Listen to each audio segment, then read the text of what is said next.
കർത്താവേ, നിന്റെ ഉന്നതമായ നാമത്തിന് സ്തോത്രം ചെയ്യുന്നു.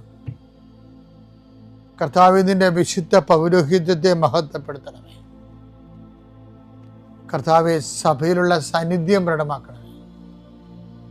40 വർഷം ഞാൻ അർപ്പിച്ച കൃപാനയുടെ യോഗ്യതയാൽ കൃപാസ്ഥാനത്താറെ ജീവനോടെ പ്രത്യക്ഷപ്പെട്ട പരിശുദ്ധ അമ്മയുടെ മാധ്യസ്ഥത്തിലെ എൻ്റെ കർത്താവ്, ഇന്ന് ഞങ്ങൾ കണ്ടുമുട്ടുന്ന വ്യക്തികൾ, കർത്താവ്, ഞങ്ങൾ ഇന്ന് സംസാരിക്കുന്ന വ്യക്തികൾ, ഞങ്ങൾ ചില പ്രോജക്റ്റുകൾക്ക് വേണ്ടിയും ചില പോംവഴികൾക്ക് വേണ്ടിയും ജീവിതത്തിലെ ചില പ്രയാസങ്ങൾ, സാമ്പത്തിക വിഷയങ്ങളായാലും മറ്റു വിഷയങ്ങളായാലും മാറുന്നതിന് വേണ്ടി സംസാരിക്കാൻ പോകുന്ന വ്യക്തികളിൽ, നിങ്ങൾ സംസാരിക്കാൻ പോകുന്ന വ്യക്തികളിൽ ഇന്ന് പരിശുദ്ധാത്മ നിറയട്ടെ.